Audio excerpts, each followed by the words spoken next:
Alors, bienvenue pour ce webinaire Sport et confinement, quand le numérique vient au service des clubs.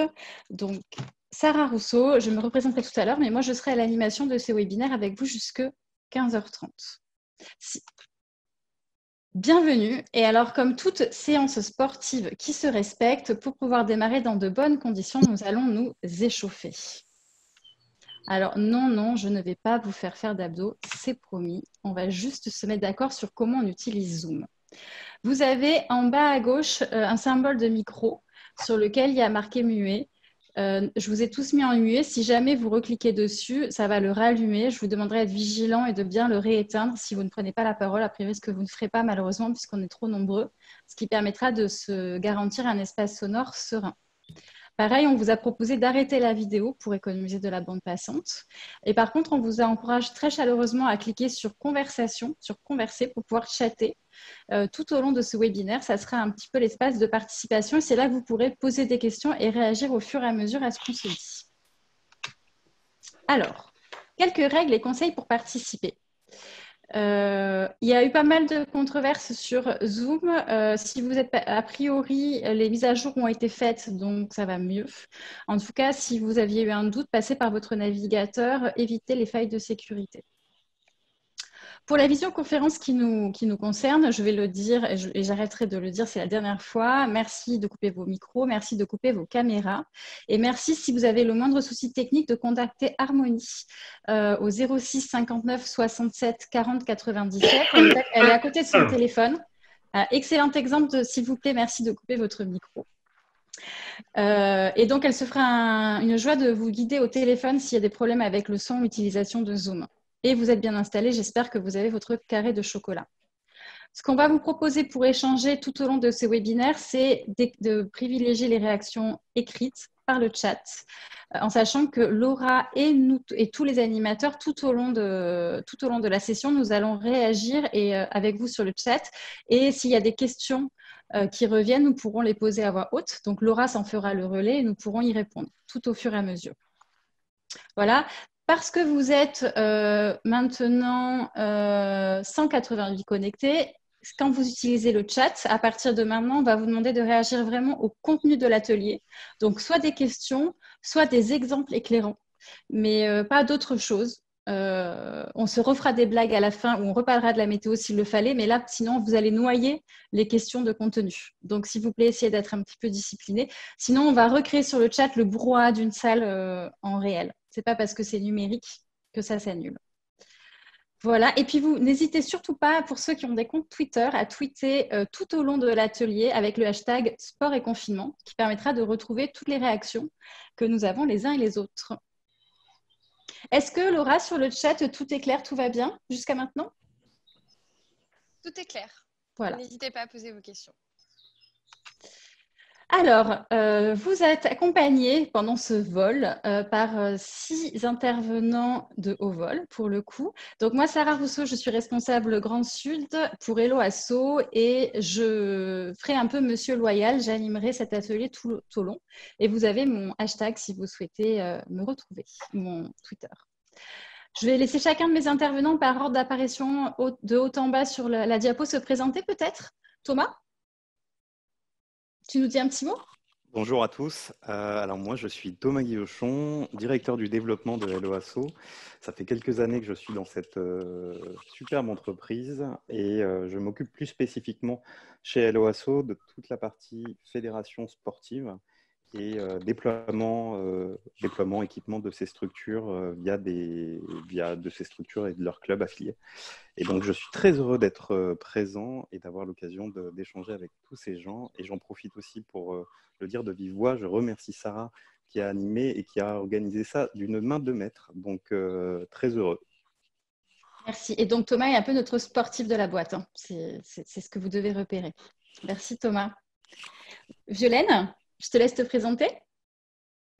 Alors, Violaine Manon, je suis à Aérosport, je suis collaboratrice numérique et donc j'interviens aussi avec Eric sur le programme PANA, donc c'est le point d'appui associatif au numérique, donc on parlera sûrement Sarah un peu après.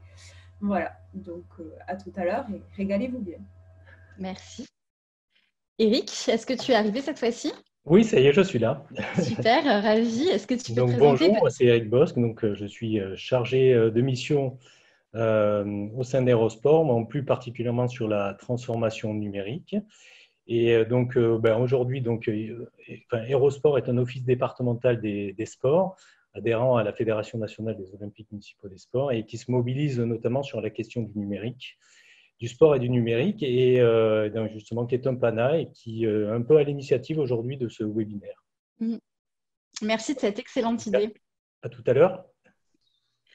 Alors, Nicolas Lucchio n'est pas arrivé. Il nous rejoindra au moment de parler de comptabilité en ligne. Donc, il se présentera certainement à ce moment-là. Et Arnaud, je peux te laisser la parole?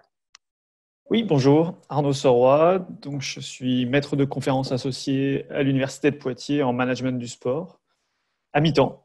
Et j'ai une autre casquette de formateur et consultant du mouvement sportif, pour le mouvement sportif majoritairement, qui est un peu liée à mes expériences professionnelles en GDOS, CROSS et au CNOSF. Merci beaucoup.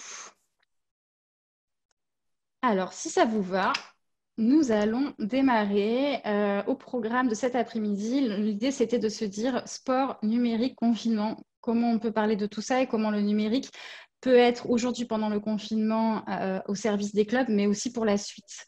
Donc, on va aborder ensemble où on en était avant que tout cela démarre, du sport et du numérique, comment ça s'articule et comment ça se passe dans l'adaptation au confinement et qu'est-ce qu'on pourrait envisager pour préparer la rentrée. Et tout de suite, je vais laisser la parole à Thomas pour l'introduction. Bonjour à nouveau. Donc avant de rentrer concrètement dans le sujet de notre webinaire, on souhaitait un peu recontextualiser cette conférence dans cette situation complexe et unique que nous vivons collectivement aujourd'hui. Finalement, depuis plusieurs décennies, on assiste à une métamorphose constante du monde du sport associatif, en raison des nouvelles attentes et comportements des pratiquants, d'une refonte du modèle de financement des clubs, des fédérations, du développement du sport privé et aussi de l'apparition des nouvelles technologies. Et ce qui est intéressant, c'est que c'est dans cet environnement en constante transformation que les clubs, les comités, les ligues et les fédérations, qui sont principalement, et on ne doit pas l'oublier, représentés par des bénévoles, ont à chaque fois prouvé leur capacité à s'adapter et à se réinventer, pour finalement nous permettre à chacun d'avoir la possibilité de pratiquer un sport sans distinction ni discrimination.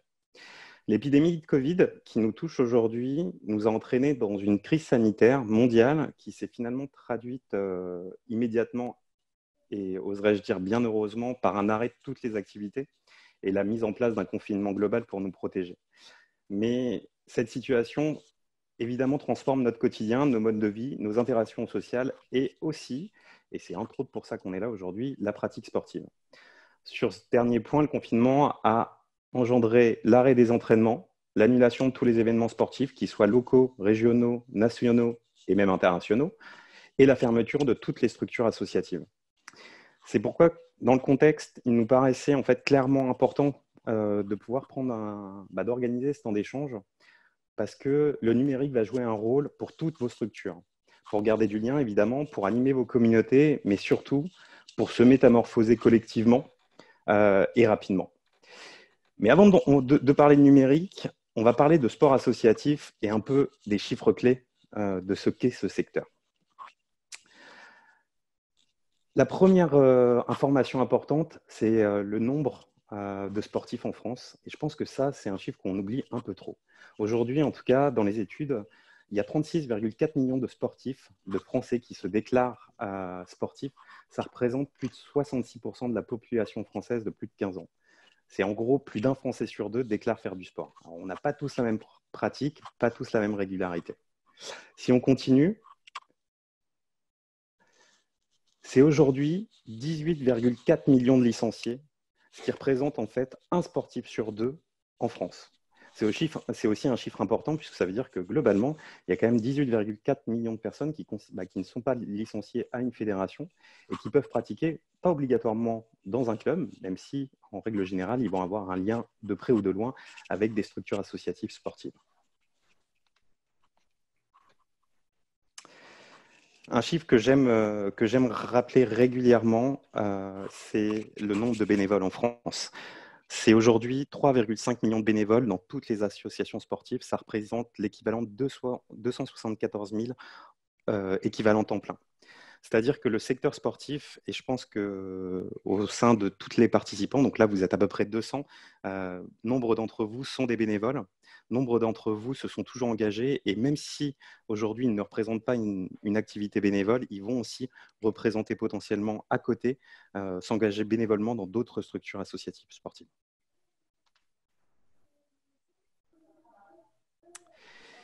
Et le chiffre qui me semble certainement le plus important, qui valorise en fait et qui démontre l'importance du secteur associatif français, le secteur du sport associatif français, c'est qu'aujourd'hui… Elisabeth, c'est assez intéressant, tu peux venir voir, jeter un œil.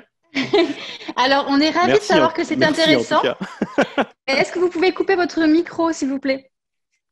Vas-y, Thomas. Pardon. En tout cas, on accueille Elisabeth avec plaisir parmi nous. L'un des autres chiffres importants, c'est qu'aujourd'hui, effectivement, il y a 307 000 associations sportives. C'est l'équivalent de 20% du secteur associatif français. Aujourd'hui, on l'estime à peu près à 1,5 million d'associations. Et sur ces 307 000 associations, il y en a plus de 180 000, donc plus d'une sur deux qui est affiliée à une fédération sportive. En termes de budget, c'est aujourd'hui 9,3 milliards d'euros. Si je ne me trompe pas, je ne le connais pas sur le bout des doigts, mais il apparaît doucement mais sûrement, c'est 11% du budget associatif français. Aujourd'hui, vous êtes l'un des secteurs, l'un des segments les plus importants dans la vie associative en France, aussi bien d'un point de vue budgétaire que d'un point de vue, nombre.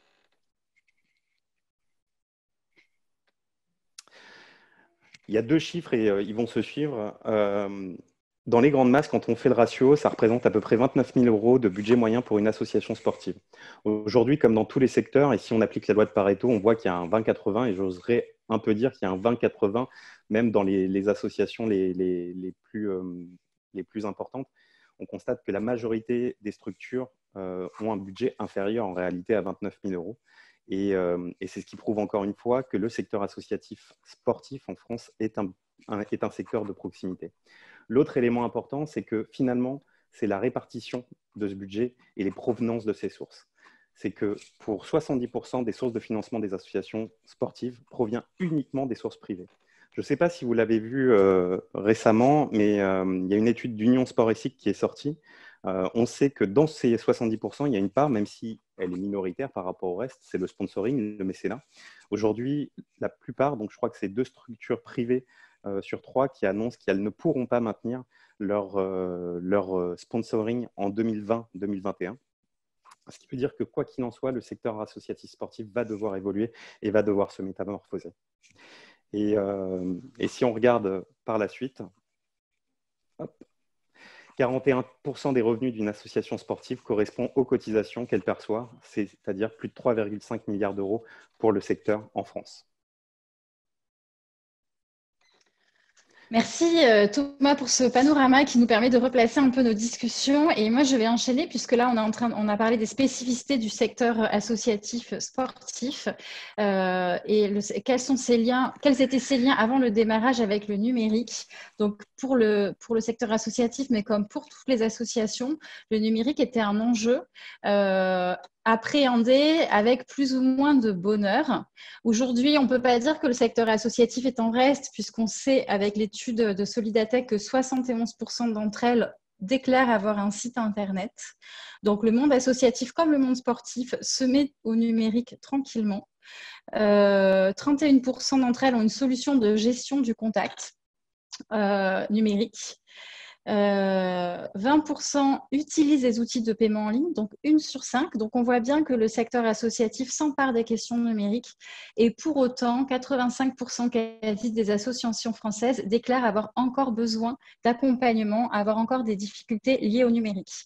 Sur la base des constats précédents sur le secteur du sport et sur la base de ces questions-là, on se demandait avec vous aujourd'hui comment le numérique avait pu, pendant le confinement, vous permettre de répondre aux enjeux qui étaient les vôtres de manière très rapide, quasi en temps réel. On est quand même sur une situation relativement inédite.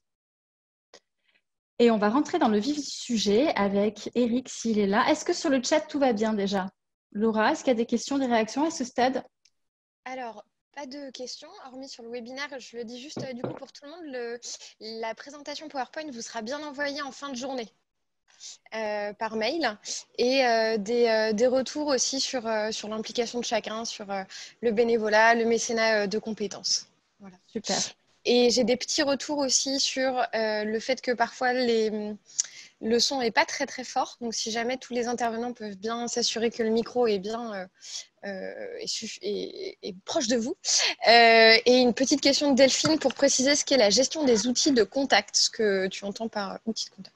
Alors, c'est une excellente question. Et Delphine, je ne vais pas vous répondre tout de suite pour vous garder en haleine. On va en parler un peu plus tard. C'est un petit tour de manche d'animatrice. Ok, merci Laura. Et je vais laisser la parole à Eric pour qu'on commence à discuter avec vous de comment le numérique nous a pu nous permettre de manière plus ou moins heureuse et douloureuse de nous adapter au confinement. Et bonjour à tous. Ben oui, effectivement, la question à se poser aujourd'hui, c'est s'adapter à ce confinement. Et s'adapter à ce confinement, la première des réponses, c'est que finalement, c'est une formidable opportunité que de se réinventer et de ressonder un petit peu ses activités, ses usages et les outils. Donc, en tout cas, bien sentir que c'est une opportunité aujourd'hui et qu'il faut rentrer effectivement dans le numérique et que c'est l'occasion. Alors, pour cela, il faut se poser 3 questions essentielles. La question des activités, la question des outils et la question des usages. Donc, vos activités aujourd'hui en période de confinement, c'est quoi? C'est maintenir le lien et c'est de collaborer. Il n'y en a pas 36 000. Donc, maintenir le lien avec ses adhérents, c'est effectivement ne pas les laisser sans nouvelles. C'est la prochaine slide. Je vais passer un peu vite sur cette slide-là. Donc, voilà. Donc là, ne pas les laisser sans nouvelles, vos adhérents. Et pour cela, on utilise des outils. Et ces outils, dans le numérique, il y en a pléthore. Il y en a beaucoup. Donc, reviens derrière, si tu veux bien revenir sur l'infographie. Sur l'océan, tout à fait. Ouais, sur l'océan. Donc, vos activités, donc maintenir le lien, collaborer, et des outils qui existent aujourd'hui. Vous avez cette infographie qui a été réalisée par Arnaud Soroy et ses étudiants à l'Université de Poitiers qui vous donne un petit peu ce qu'on fait aujourd'hui en matière de numérique et quelles sont les solutions que vous pouvez adopter au sein de votre fonctionnement associatif et de votre organisation, votre structuration au sein de l'association. Donc, il ne faut pas être déboussolé, il faut aller expérimenter et aller comprendre un petit peu de quoi il en retourne. Donc, Arnaud vous a fait une petite répartition sur les fonctions de financement, de communication, de comptabilité, de gestion globale. Et c'est ce qu'on va voir un peu plus en détail en suivant. Si tu veux bien passer à l'autre slide. Donc, pour maintenir le lien, donc, effectivement, les premières choses à faire, on ne laisse pas sans nouvelles ses adhérents. Donc, je vous ai mis quelques exemples de clubs héroltés qui ont communiqué rapidement dès que la période de confinement a été mise en place.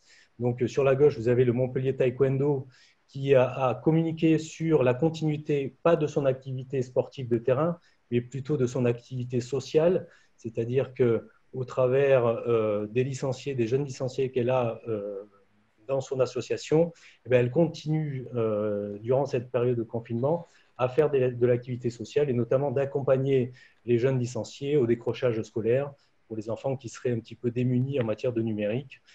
Ils ont une compétence et ils la mettent au service de ces jeunes. L'Arago de 7 qui a, elle, communiqué sur une action en faveur des sapeurs-pompiers, donc elle donne des repas. Et enfin, donc, Hérosport, notre association, qui, elle, a communiqué sur comment vivre cette période de confinement, et notamment grâce à un club montpelliérain qui s'appelle Aqualove. Donc, vous voyez Camille Tasso, qui est la coach sportif à l'image, et qui propose des tutos de visualisation et de relaxation. Ça, c'est l'utilisation des réseaux sociaux et de la page Facebook. Tu peux passer à la prochaine, Sarah, si tu veux. Voilà. Autre exemple de maintenir le lien, le club de Latte, donc, qui est un club local proche dans la métropole de Montpellier, lui propose de vous entraîner à domicile au travers d'une application. Alors, pour ne pas la citer, c'est une application d'un commerce du sport, donc de Nike. Et puis également, je vous ai mis une petite illustration de ce que pouvaient faire les adhérents en matière de créativité notamment donc une nageuse du club d'Aqualove qui propose des conseils santé-nutrition, donc au travers de ses recettes de cuisine. Voilà, donc pour pouvoir communiquer, donc, vous avez vu des pages Facebook, mais il y a les réseaux sociaux, il n'y a pas que les pages, il n'y a pas que la page Facebook, qui est plutôt un support numérique généraliste. Vous avez d'autres supports numériques comme Twitter, YouTube, Instagram, et aussi des réseaux sociaux un peu plus spécialisés dans le sport comme Strava ou Bisport. Bisport qui a été recommandé par le ministère des Sports pendant la période de confinement, qui est une application qui permet de partager de l'actualité et en même temps de rester en contact avec des personnes qui pratiquent la même discipline que vous. Voilà, tu peux passer à la suivante. Donc, on a vu les réseaux sociaux. Maintenant, donc, il y a également, pour pouvoir maintenir ce lien, la messagerie instantanée. Donc, un exemple, nous, au travers, enfin, Aérosport, on utilise Framasoft et donc l'application mobile qui s'appelle Mattermost, qui nous permet de rester en contact de manière instantanée et de communiquer rapidement sur l'actualité. Et donc là, vous voyez une conversation entre Manu34, qui est un collègue de travail Aérosport, et puis une autre personne du groupe qui nous conseille d'aller sur Jitsi, qui est une application de visioconférence pour pouvoir communiquer. Voilà, donc je vous ai listé un certain nombre de messageries instantanées. Elles ne sont pas toutes identiques. Par exemple, Signal est une messagerie qui protège vos données, qui est une messagerie américaine, mais qui fonctionne sur le don, un peu comme Helloasso d'ailleurs. Voilà, Framateam, qui est une application française. Et puis après, vous avez les généralistes plutôt américaines, WhatsApp, Messenger, Hangout. Voilà. Tu peux passer, si tu veux, à la suivante. Donc là, je vous renvoie aux outils que Helloasso nous met à disposition. Donc, entre la messagerie asynchrone qui vous permet plutôt de travailler en différé, et puis les messageries instantanées que je viens de décrire, comme WhatsApp, Hangout, Skype. Voilà, vous avez toutes ces messageries. On va passer à la suivante.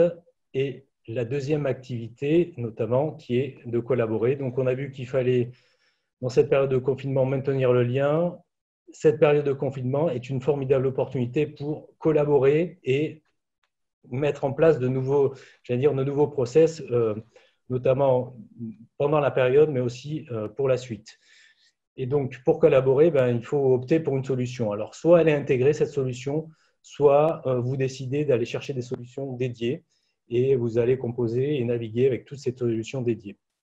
Dans tous les cas, que ce soit une solution intégrée ou une solution dédiée, vous allez devoir accompagner vos adhérents et les bénévoles qui ne sont pas très agiles et à l'aise avec ça, à utiliser ces solutions-là, en tout cas les encourager. Alors, les suites que vous pouvez utiliser, il y en a 3 majeures. Donc, Google avec son Drive, Microsoft 365 et enfin Framasoft. Donc, ces 3 suites, notamment Google Drive, est gratuite. Microsoft 365, il ne me semble pas qu'elle soit gratuite. Vous me confirmez ou pas? Je ne sais pas. Alors, Microsoft 365, et ça, c'est un point intéressant, Eric, et je vous incite aussi à aller regarder. Microsoft 365 propose un dispositif avec, entre autres, Solidatech pour toutes les associations. Et donc, vous pouvez trouver effectivement des informations sur celui-ci. Et si je ne me trompe pas, il est gratuit en partie, peut-être, ou très peu payant. Je crois qu'il y a un autre Thomas dans le chat qui confirme que c'est gratuit pour les associations. Ok. Donc, Framasoft, qui est français, qui est gratuit, qui est donc un logiciel libre. Et donc, vous pouvez utiliser. Et donc, je vous ai mis un petit peu le petit visuel à côté. Donc, ces suites vous permettent de stocker dans le nuage et bien évidemment de faire de la bureautique. Donc, tous les outils comme Excel, les PowerPoint, etc. La messagerie, la visioconférence, le travail collaboratif, les agendas. Donc, vous retrouvez tout pratiquement. Donc, c'est à vous un petit peu dans votre association de faire le choix d'un outil qui soit intégré ou de solutions dédiées. Tu peux passer à la suite si tu veux, Sarah. Donc, des solutions dédiées qu'on va voir une par une, peut-être, enfin pas une par une, mais qu'on va aborder. Donc, les applications de visioconférence sur lesquelles tu reviendras certainement tout à l'heure, Sarah. Tout à fait. Vous avez Skype, Hangout Meet, WebEx, Zoom, Discord, Jitsi. Alors, Discord, c'est utilisé beaucoup par les gamers. Donc, chez tous les jeunes qui font du e-sport. Et après, les autres, vous avez certainement dû les utiliser. Elles sont assez connues. Je vous ai mis 2 exemples là. Donc, qu'est-ce qu'on peut faire avec ces visios? Donc, on peut faire de la formation en ligne. Et je vous ai mis un petit exemple de le comité départemental de cyclisme de l'Hérault qui, il y a 2 jours, enfin il y a 3 jours même, le 4 avril, a fait une formation sur un logiciel de chronométrage. Voilà. Il a fait ça il a fait au travers de Microsoft Teams. Très bien.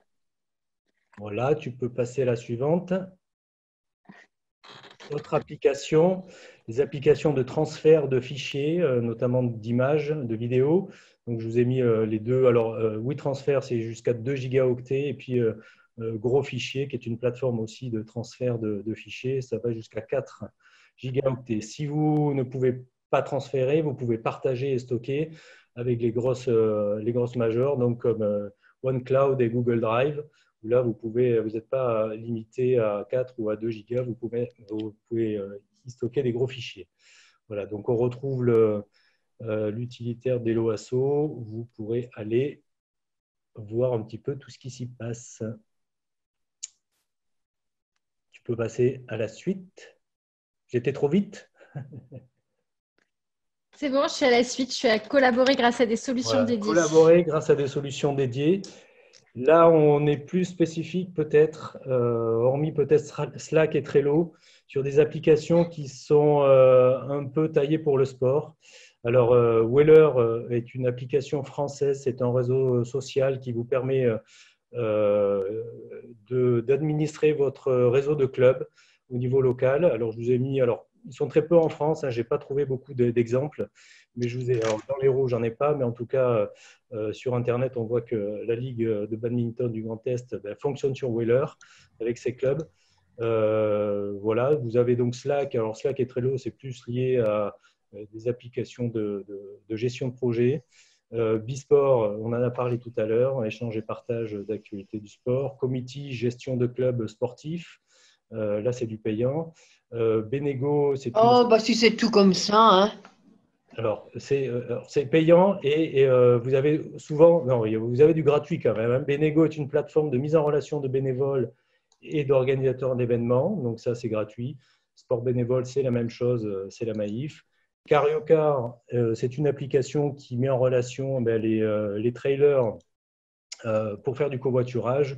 Et Comeout, c'est une application qui vous permet aussi de tracer vos circuits VTT, course à pied, etc. Donc, allez fouiller un petit peu dans toutes ces applications, voir si elles sont gratuites ou payantes. Et puis après, vous ferez votre propre opinion pour pouvoir ensuite fonctionner au sein de votre club.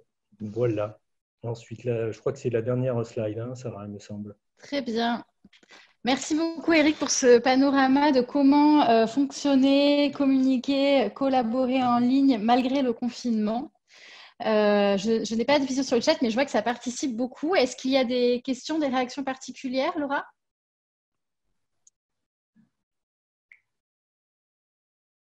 Alors, j'étais micro coupé. Thomas a répondu à pas mal de questions, mais peut-être pour faire un petit état des lieux, il y avait des questions sur les outils de communication à privilégier en ce moment. Donc, n'hésitez pas à retourner dans le chat pour voir le retour de Thomas. Pas mal de commentaires sur Zoom, gratuit ou payant au-delà de 40 minutes en ce moment de confinement. Donc, on confirme bien que normalement, c'est gratuit au-delà de 40 minutes sur la période. Et on avait une petite question aussi autour de Asana. Quel est notre avis sur Asana? Voilà. Alors, peut-être que sur Asana, ceux qui le connaissent peuvent donner l'avis dans le chat. Moi, je Je ne donnerai pas d'avis, je vous laisse échanger. Je vous propose de passer à la suite si c'est OK. C'est moi qui vais reprendre la main là pour vous parler un peu de comment on peut continuer à proposer de la pratique. Alors oui, moi aussi, je vois ce magnifique trait vert qui est un hasard de la technologie et qui a choisi d'agrémenter cette présentation, que moi, je trouve pour le coup très esthétique. Hein. Donc voilà, ce n'est pas votre écran qui est rayé. Alors, sur la question de la pratique, c'est un peu la question que je vous posais en démarrant. On est confiné, on est à la maison. Il est difficile d'envisager une pratique de la même manière qu'une pratique non confinée. Mais vous, en tant que club, vous pouvez continuer à proposer de la pratique. Tout ne s'arrête pas forcément avec le confinement, de manière effectivement adaptée. C'est d'où mes blagues tout à fait lourdes sur la pratique du rugby au démarrage de ce webinaire, où d'ailleurs un club a donné des trucs et astuces pour continuer à pratiquer, donc n'hésitez pas à les remettre dans le chat. Nous, on vous a montré comme exemple l'association Terre d'accueil qui propose des cours de méditation et qui continue à le faire à ses participants, mais renforcement musculaire, pilates, yoga, entraînement de rugby. Beaucoup de choses sont possibles depuis la maison, c'est à vous d'être créatif. Comment vous pouvez faire pour prévoir de la pratique et un événement hors ligne? Nous, les conseils qu'on vous donne, et pour le coup, on les a expérimentés pour vous inviter ici aujourd'hui, c'est de bien prendre le temps de choisir le canal le plus adapté à votre réunion. On en a cité plusieurs, il y a plusieurs outils, Hangout, Skype, Zoom. Tous ont des avantages et des inconvénients, c'est à vous de voir lequel est le plus adapté. L'idée, ça va être aussi de créer un parcours le plus simple possible pour que les gens puissent s'inscrire et venir à votre événement. Pensez à vos utilisateurs, facilitez-leur la vie et n'imaginez pas que c'est évident et que c'est facile de savoir où cliquer pour arriver sur un lien. Prenez soin d'eux et de leur aisance avec les outils numériques. Et prévoyez un temps de test. Comme on l'a fait aujourd'hui, on vous a proposé de venir 10 minutes avant le démarrage de la réunion ou plus tard pour pouvoir essayer l'outil avec nous. Quel que soit l'outil, comment choisir un outil adapté? Alors, il y a la question de la gratuité, de l'offre d'essai et l'offre payante. Pour Zoom, ce qui me semble, c'est qu'il a l'air d'être gratuit au-delà de 40 minutes, mais il coupe quand même à 40 minutes et il faut reprendre. Donc, potentiellement, un webinaire comme aujourd'hui, il aurait été très désagréable d'être coupé. Nous, on est passé par une offre payante pour être sûr de pouvoir, dans la bonne condition, dérouler l'ensemble de l'atelier. Il y a la question des limites. Est-ce qu'il y a la durée limitée, donc comme pour Zoom? Est-ce qu'il y a des nombres de participants maximum? L'accessibilité. Est-ce que, par exemple, comme sur Skype, il faut créer un compte pour se connecter, pour y accéder? Est-ce que ça va être facile à utiliser pour mes bénévoles? Est-ce que c'est flexible? Est-ce que je peux aussi donner un numéro de téléphone pour des gens qui n'ont pas accès à un ordinateur ou un smartphone pour se connecter? Il aurait été tout à fait possible de participer à cette réunion aujourd'hui par téléphone. Et donc, les différentes solutions qu'on vous partage, donc il y a Framatalk qui a l'avantage de venir de Framasoft et qui est un outil qui est libre, très vertueux en termes de protection des données, très simple à utiliser, qui ne nécessite pas de compte, mais qui en termes de bande passante et peut être un petit peu surchargé en ce moment. Donc là, par exemple, à 194 participants, nous ne serions pas allés sur Framatalk parce que nous n'aurions pas été assurés que la connexion tienne. Vous avez aussi Skype, qui est un outil qu'on dit propriétaire, donc il n'est pas libre, c'est un outil privé, qui est simple d'utilisation, mais qui nécessite qu'on ait un compte et qui est assez connu du grand public. Vous avez aussi Zoom, on en a longuement parlé avec cette question des 40 minutes qui peuvent être coupées et reprises. Vous savez que vous avez des tarifs possibles via Solidatech quand vous êtes une association. Nous, on le trouve intéressant en termes de stabilité et d'ergonomie. C'est pour ça que nous, on a choisi de l'utiliser. Et vous avez aussi Google Hangout qui, du coup, est un outil Google qui permet aussi de faire de la visio, d'avoir un chat et d'avoir jusqu'à 250 participants si vous avez un compte pro, mais sur des comptes perso, on est toujours limité à 10. Et vous pouvez utiliser aussi les réseaux sociaux. Facebook Live marche très bien pour de la pratique sportive. Je crois qu'on a dans les... peut-être qu'elle peut se manifester sur le chat pour ne rien vous cacher. Moi, j'ai mon entraîneuse sportive qui est avec nous et qui nous a fait des cours sur Facebook Live et ça marchait très bien, vous pouvez aussi utiliser Instagram. Donc, selon là où est votre communauté, si vous avez les 3/4 de vos praticiens qui sont sur Facebook et qui ont eu l'habitude d'utiliser l'outil, c'est peut-être pas la peine d'aller sur Zoom, par exemple.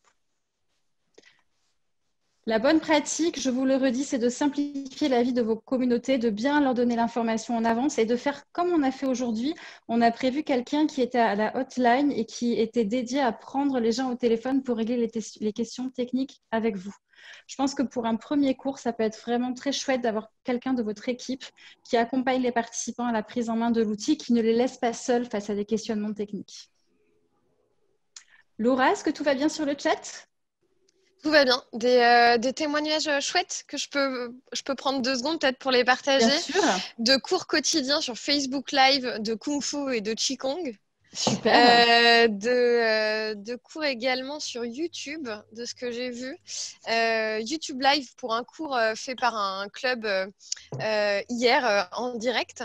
Et une petite question aussi de savoir si on utilise Doodle ou Framadat pour bloquer un créneau qui semblerait être intéressant pour organiser un webinaire, un cours en ligne.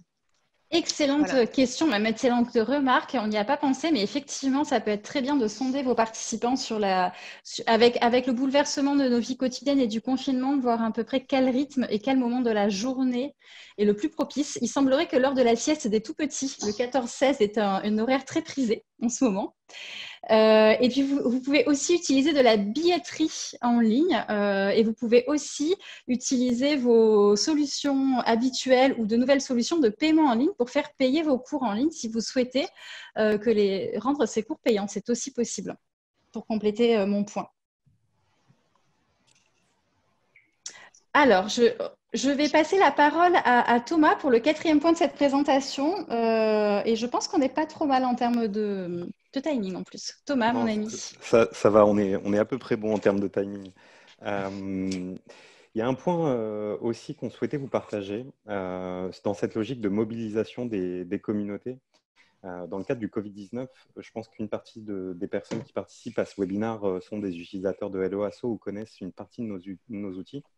Il y a 2 outils que très peu d'associations sportives finalement utilisent chez Hello Asso, c'est les formulaires de dons et le crowdfunding, puisque vous n'avez pas obligatoirement besoin de ces outils, même si je ne doute pas que dans le cadre des évolutions du modèle de financement des associations sportives, il y aura aussi certainement des sujets l'année prochaine sur le fait de collecter des dons, le fait de lancer des financements participatifs pour acheter du nouveau matériel, etc., qui sont des pratiques qu'on connaît aujourd'hui déjà sur Hello Asso.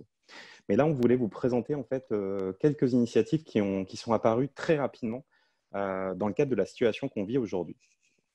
Ces initiatives, c'est assez simple, c'est qu'aujourd'hui, comme je vous l'ai indiqué tout à l'heure, la situation unique qu'on vit à titre personnel, professionnel ou associatif, nous a permis aussi de lancer des élans de générosité.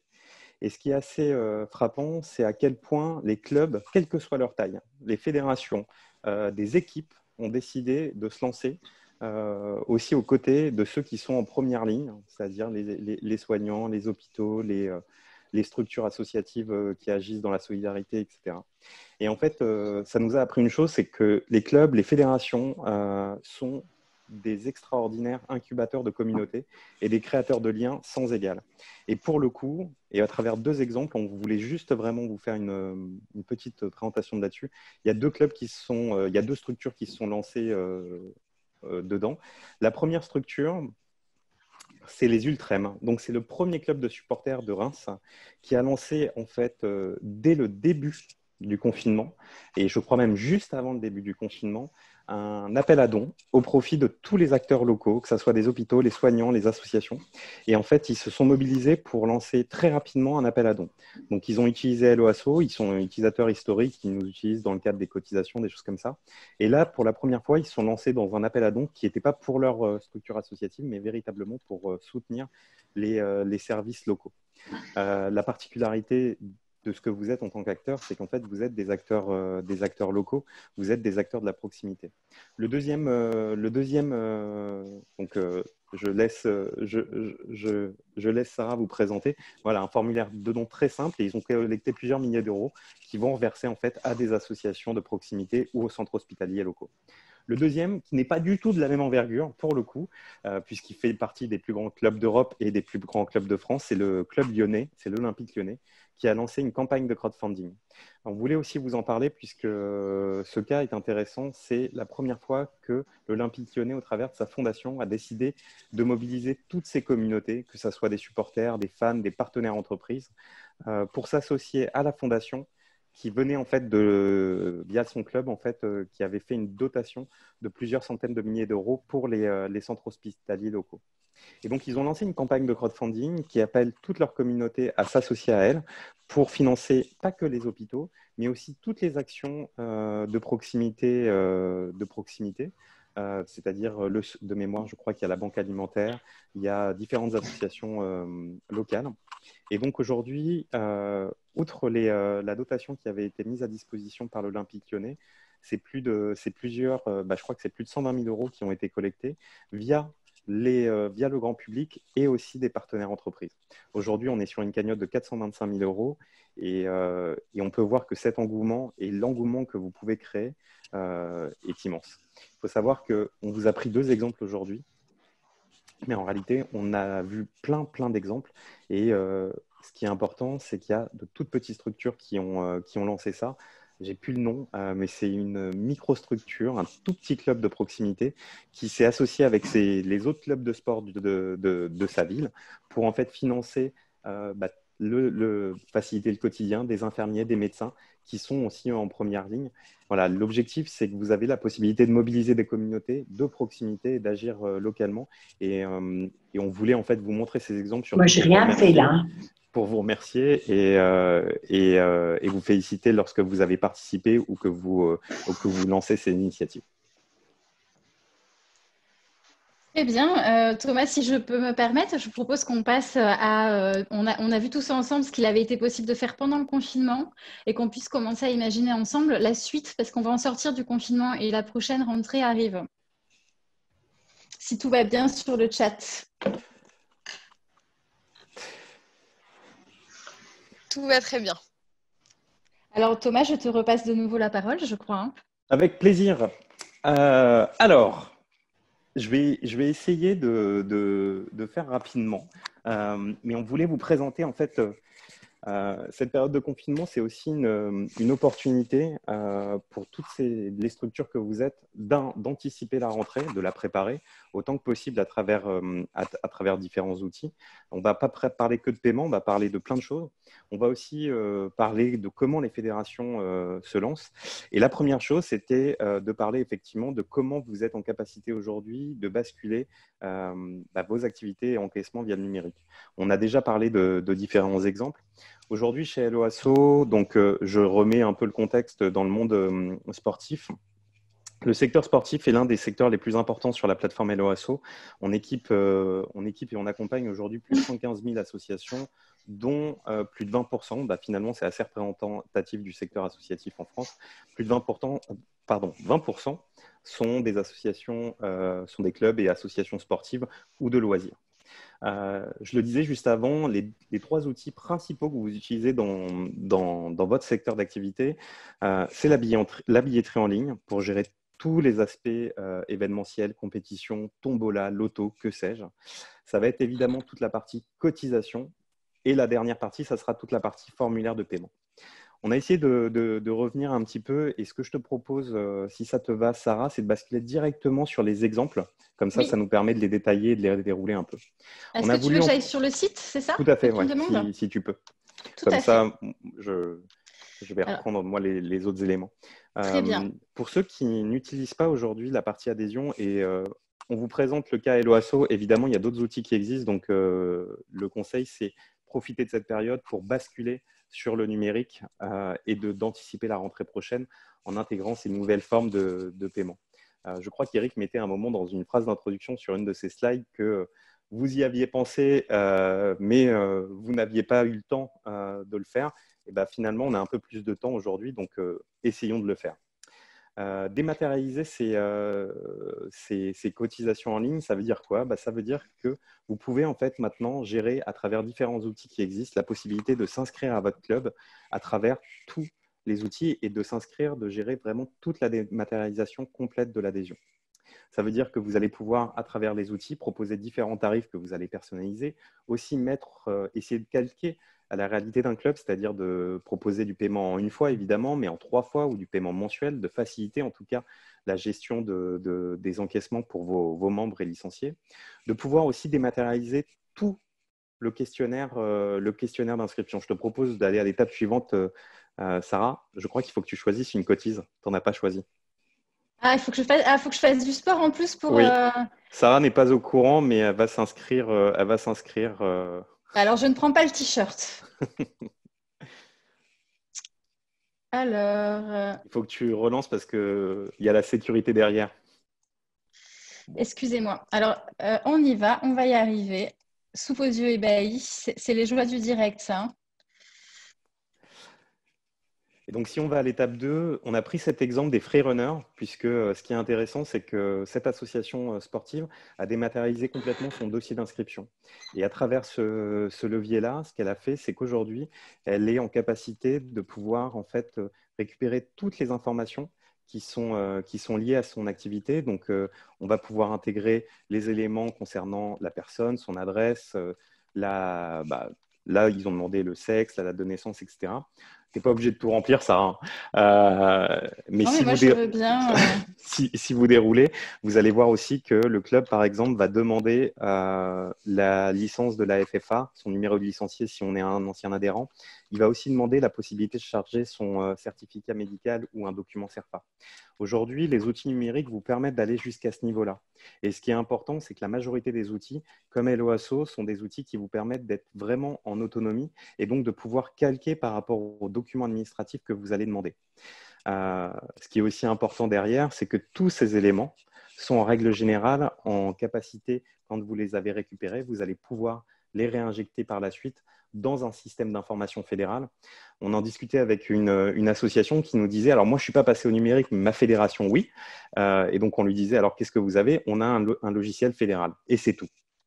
Alors que là, aujourd'hui, ce qui est aussi important, c'est que le club puisse s'emparer d'outils pour pouvoir, lorsqu'il n'y a pas d'outils de gestion de ses cotisations au niveau local, de pouvoir elle-même gérer sa prise de licence, en tout cas la vente de ses licences en complément, puisque ce n'est pas en remplacement, mais c'est bien en complément de ce qui existe sur le formulaire papier traditionnel.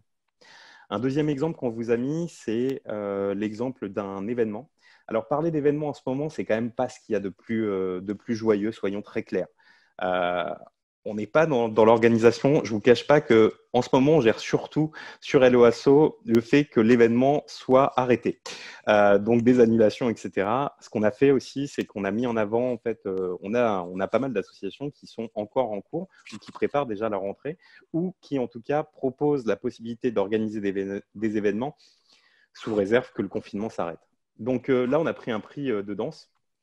Je vais aller assez rapidement sur la partie billetterie, puisque quand on a parlé de l'adhésion, on voit que c'est à peu près la même chose. Mais pareil, vous allez pouvoir définir tous les tarifs de votre événement, faire aussi des catégories en fonction du gradin, en fonction du fait que je sois au niveau de l'orchestre ou au niveau de l'estrade, que sais-je.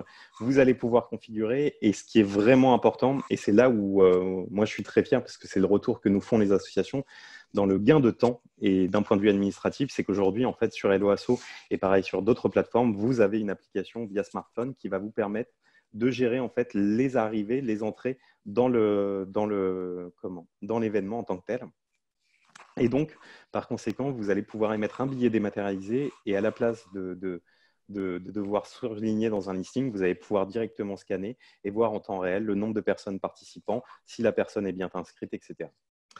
Et le dernier petit outil, qui est aussi un outil récent chez Helloasso, c'est le formulaire d'encaissement. Et celui-ci, il y a une personne qui nous a posé une question tout à l'heure dans le chat. Est-ce que vous avez des solutions? Est-ce que vous allez parler des prix, entre guillemets, exorbitants des TPE? Alors, je ne sais pas si ça parle à tout le monde TPE, mais bon, c'est le petit boîtier de paiement qu'on utilise tous pour payer ses courses lorsqu'on va dans un magasin. C'est le paiement CB. Ce qui est important, c'est qu'aujourd'hui, la majorité des associations n'ont pas de TPE. Je vais prendre mon exemple très personnel, puisque j'aime bien parler de moi. Moi, je suis licencié dans un club de ping-pong. Et le jour, l'année dernière, quand je me suis licencié, ils ne connaissaient pas Hello Asso. Ils n'ont pas eu de chance, ils m'ont rencontré moi. Donc, depuis, ils sont sur Hello Asso. Et donc, ma rencontre avec le club, pour m'inscrire, ça a été de remplir un document papier, naturellement, de transmettre mon certificat et d'avoir la possibilité de payer en une fois, en payer en 10 fois, payer en 5 fois. Bon, je pouvais faire un peu ce que je voulais. Mais par chèque. Donc, j'ai payé en une fois par chèque. Le montant n'était pas exorbitant. Et ensuite, je leur ai dit, j'ai plus d'équipement, je voudrais me racheter une raquette de ping-pong. Et alors là, ils m'ont dit, OK, donc pour la raquette, il faut payer à cet ordre-là. Pour le boîtier de la raquette, il faut me le donner à mon ordre parce que là, c'est un boîtier du club, etc. Et donc, on s'est retrouvé dans une situation où j'ai ressorti encore des chèques. Et à ce moment-là, j'ai dit, on ne peut pas payer par carte bleue parce qu'ils m'avaient en fait mangé tout mon stock de chèques. Et donc, il n'y avait pas de solution. Aujourd'hui, le formulaire de paiement, il est intéressant parce qu'il est utilisé par les associations pour s'en servir comme un TPE. C'est-à-dire que l'association utilise WhatsApp et on envoie directement le lien vers le formulaire d'encaissement qui peut avoir un prix personnalisé ou pas et directement faire sinon, l'internaute peut payer via son mobile à l'association. Donc là, il faut le voir aussi comme un remplacement de TPE. Je ne sais pas si c'était très clair, mais c'est aussi une belle opportunité pour vous de remplacer le TPE que vous n'auriez pas au sein de l'association ou sinon d'encaisser simplement. Est-ce qu'il y a des questions à ce stade-là du match? Oui, beaucoup. Beaucoup, plein. Alors, je vais reprendre quelques-unes des questions. Peut-être si vous avez 2 minutes pour réagir, j'y réponds dans le chat, mais comme ça permettra d'aller plus loin. On nous demande si on a des liens avec les licences des fédérations. Si on peut faire le lien avec les fédés. On nous demande aussi, il y a des questions sur le paiement, la difficulté de paiement parfois par carte sur plusieurs échéances. Puisque du coup il faut bien alerter les clubs à chaque fois, donc j'ai bien précisé que les clubs étaient alertés. Sinon on a une des questions aussi sur différentes questions sur le fonctionnement de la billetterie auxquelles je réponds dans le chat, donc je vais remettre des liens pour aller plus loin sur la billetterie, n'hésitez pas à cliquer dessus. Voilà. Alors, Thomas, pardon, peut-être qu'on peut te laisser, Thomas, réagir rapidement sur le lien avec les fédérations et annoncer à tout le monde que vendredi, à 14h, on anime un webinaire vraiment sur la question de la prise en main des outils. Donc, si vous souhaitez aller plus loin sur la billetterie, etc., n'hésitez pas à vous réinscrire pour vendredi. Vous aurez encore des réponses. Thomas ? Tout à fait. Alors déjà, on va en parler juste après des fédérations, des liens avec les fédérations. Parfait. Mais aujourd'hui, effectivement, on fait des liens directement. On équipe des fédérations. On travaille avec les fédérations pour faire cohabiter les outils Hello Asso et le système d'information fédéral. On a besoin de vous, soyons très honnêtes, pour aussi créer ces interactions avec les fédérations, puisqu'on n'a pas obligatoirement des contacts avec chacune d'entre elles. Mais pour vous donner quelques noms, aujourd'hui, on va équiper des structures comme la Fédération française de danse, la Fédération française handisport, la Fédération française de la montagne et escalade et d'autres fédérations qui arriveront prochainement. Donc, on pourra vous en parler et le lien, pour le coup, est fait dans ce sens-là pour pouvoir en fait faire cohabiter Hello Asso au niveau des clubs et les outils fédéraux et vous faire gagner un grand temps, puisque je sais que c'est une souffrance pour pas mal de clubs. Donc voilà, donc je connais beaucoup de noms de logiciels que vous avez et on pourra en discuter aussi en complément de cet atelier. Peut-être que Thomas, tu peux laisser ton mail dans le chat et si jamais votre doux rêve, c'est de connecter Hello Asso avec votre système fédéral, n'hésitez pas à mettre en contact Thomas et les instances. Et Céline, je ne vous connais pas, mais avec plaisir pour faire un lien avec la Fédération de rugby pour qu'on vous facilite la vie avec Ovalie 2. Voilà, très bien. Mais alors, moi, je vais profiter du fait que Nicolas Lucchio de Basiconta ait pu se libérer de sa formation pour venir faire un passage à la nôtre. Bonjour Nicolas. Tu peux allumer ton micro. Bonjour. Bonjour Nicolas. Oui, et du coup, je fais une transition un peu rapide, Thomas, mais on va profiter que Nicolas soit là pour parler de la comptabilité en ligne, quitte à revenir sur les questions tout à l'heure. Eh bien, Nicolas, je te laisse peut-être te présenter et puis prendre la main. Je vais passer les diapos. Tu me diras ce qu'il faut que je fasse. D'accord, merci Sarah. Bonjour à tous. Oui, donc je m'appelle Nicolas Lucio, je suis le cofondateur d'une coopérative d'associations qui s'appelle Application Web pour Associations, qui vise à proposer des services numériques au mouvement associatif. Et un des services proposés est notamment le logiciel de comptabilité simplifié qui s'appelle basicompta.fr. Donc, on peut, voilà, merci Sarah. L'idée était d'échanger sur le sujet de la comptabilité, donc, et notamment la compta en ligne. En effet, les associations sportives ont des obligations comptables, c'est-à-dire qu'on ne peut pas faire ce que l'on veut, on ne peut pas s'acquitter du suivi comptable de son association.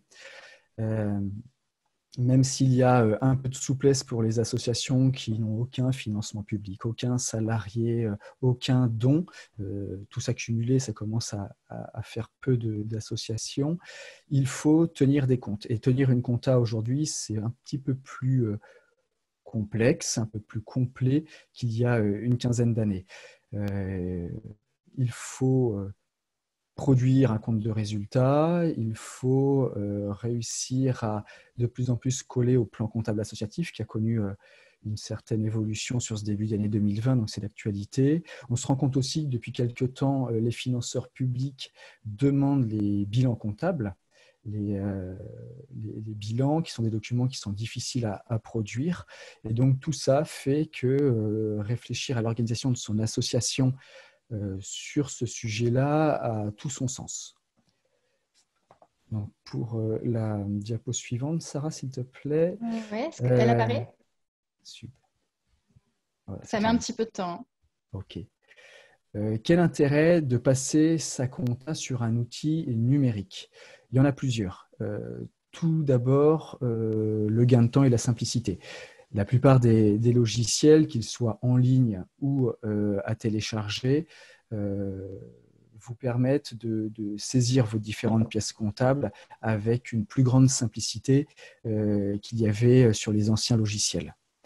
Ensuite, la plupart de ces outils vont également vous faciliter l'application du plan comptable, c'est-à-dire que vous allez rentrer vos pièces en en rentrant vos dépenses, vos recettes par nature, et l'outil, le logiciel va s'appliquer à classer ces pièces comptables dans le plan comptable. Ce n'est pas forcément vous qui allez le faire, comme vous pouviez être amené à le faire avant en cherchant dans un plan comptable et en sachant dans quel compte on devait affecter telle ou telle dépense, telle ou telle recette. Là, l'avantage, c'est que les outils le font à votre place. Et c'est un gros avantage.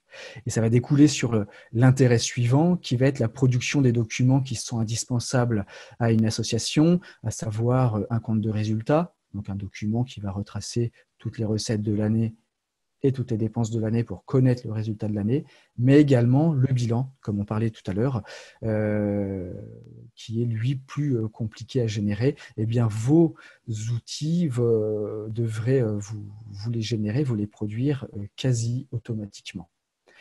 De plus, certains outils vont vous permettre de sortir les comptes de résultats au format CERFA, donc le format normé et demandé dans les demandes de subventions, entre autres par les financeurs publics, collectivités locales ou États. Donc là aussi, ça peut vous faire gagner beaucoup de temps. Autre intérêt de la compta en ligne, là pour le coup, pour un logiciel qui serait vraiment en ligne, c'est la collaboration et le travail en équipe. En effet, on se rend compte que beaucoup d'associations ont un outil comptable, que ce soit sur un logiciel téléchargé ou un tableur Excel, qui se trouve chez le trésorier ou la trésorière. Et donc, seule cette personne a accès à la compta de l'association. Puis, s'il lui arrive un problème, s'il y a du conflit, eh bien, derrière, l'association perd tout, n'a pas accès au travail réalisé les dernières années. Et ça peut compromettre beaucoup de choses et, entre autres, compliquer le travail des successeurs. Eh bien, l'avantage des outils en ligne, c'est de faciliter le passage d'une équipe bénévole à une autre, c'est-à-dire que vous n'allez pas tout perdre et repartir de zéro. Il suffira juste que les nouveaux dirigeants aient des codes d'accès à la compta et ils auront accès à tout le travail réalisé par les prédécesseurs. Ça permet de conserver le travail réalisé, conserver l'antériorité, l'histoire comptable de l'association, donc garder une stabilité, et ça génère aussi de comment dire, sa structure, ça stabilise et ça va crédibiliser aussi votre image vis-à-vis de vos partenaires, que ce soit privés ou publics. Car une association qui se retrouve à repartir de zéro, qui n'est plus en mesure de savoir où elle en est comptablement, ça ne rassure pas vos partenaires. Donc là, les outils en ligne répondent clairement à ce type de problématique-là. Très bien. Est-ce que je passe à la slide suivante? Oui, s'il te plaît. Allez. Est-ce que tu la vois? Pas encore, ça y est, ça arrive. Les questions à se poser, donc, comment choisir son outil, parce que du coup, il en fleurit beaucoup, il commence à y avoir beaucoup de logiciels de compta en ligne. Je recensais plusieurs critères. Tout d'abord, la simplicité. C'est-à-dire, faites le choix d'un outil qui soit bien en adéquation entre les compétences que vous avez au sein de votre association et la technicité que l'outil va vous proposer. C'est-à-dire que si vous avez la chance de bénéficier d'un bénévole qui devient trésorier pendant quelques temps et qui est comptable de métier, c'est une grande chance. Mais si cette personne n'a peut-être pas vocation à rester 2, 4 ou 10 ans dans l'association, il faudra peut-être s'interroger tout de suite à avoir un outil qui soit facile à transmettre à son successeur et successeur qui ne soit pas, lui, pour le coup, forcément comptable. Donc, ce n'est pas parce qu'on a beaucoup de compétences actuellement sur le thème de la comptabilité qu'il faut se lancer sur des outils complexes. Je pense que c'est un point vraiment important à garder. Donc, un outil simple. Voire aussi apprendre un outil dont les fonctionnalités sont ni trop restreintes ni trop nombreuses. C'est-à-dire qu'il y a pas mal d'outils qui proposent des fonctionnalités comptables qui seraient très utiles dans des petites entreprises, dans des très grosses associations aussi, peut-être un peu moins dans des petites associations, des associations de taille moyenne. Donc, bien aussi proportionner l'outil ciblé sur ces points-là. Évidemment, le prix va de pair, on trouve de tout. Il y a des logiciels qui sont gratuits ou quasi gratuits et d'autres qui sont beaucoup plus chers, quelques centaines d'euros par an. Voilà, donc ça doit rentrer aussi en compte. Savoir aussi qui porte le service, ça peut varier. Est-ce que c'est une structure commerciale? Est-ce que c'est une association? Est-ce que c'est un particulier qui a créé son propre outil? Mais voilà, avec l'outil de la pérennité, la question de la pérennité derrière. Voilà les questions qu'il faudrait, à mon avis, vous poser et surtout ne pas hésiter à vous renseigner auprès de têtes de réseaux associatifs. Je pense entre autres au réseau PANA qui peuvent être des bons interlocuteurs auprès de vos fédérations et tout simplement de faire des tests en ligne. Normalement, la quasi-intégralité de ces logiciels en ligne vous proposeront des temps d'essai qui peuvent durer quelques jours, voire presque un mois. Il ne faut pas hésiter à le faire. Je pense que la période actuelle s'y prête. Vos exercices comptables vont certainement reprendre entre le mois de juillet et le mois de septembre pour la plupart. Peut-être d'autres qu'en janvier prochain, mais pour la plupart, c'est dans quelques semaines. C'est la bonne période pour essayer, réfléchir et s'interroger sur ce qui est faisable. Donc, il en existe plusieurs. Là, on en a mis quelques-uns. AssoConnect, qui est une plateforme qui va proposer beaucoup de services, bien plus large que la comptabilité seule. Macompta.fr, qui est un outil comptable, peut-être plus technique pour les grosses associations qui ont des ressources internes pour faire la compta et des compétences. Ça peut être un très bon outil. Si après, on n'est que sur du bénévolat, un peu néophyte en comptabilité, c'est peut-être plus complexe. Je ne connais pas bien macompta.com, donc je ne m'en parlerai pas. Puis Basicompta, forcément que je connais, parce que je travaille dessus, qui est pour le coup un outil resserré sur la compta uniquement et qui est très simplifié, très automatisé. Très bien. Merci beaucoup, Nicolas. J'imagine qu'il y a des questions dans le chat, non? Si on parle de compta, oui. ça. Tout à fait. Tout à fait. Et je vous les transmets du coup. La première question, c'était de savoir le fait d'utiliser Basiconda sous-entend généralement de se rapprocher de son administrateur, GDOS, Cross, Fédé. Et du coup, une question était de savoir quel était le lien et pourquoi il fallait qu'on se rapproche de sa fédération pour utiliser Basiconda dans un premier temps. Puis je vous déroule les autres questions et puis vous les prenez au fur et à mesure comme vous préférez.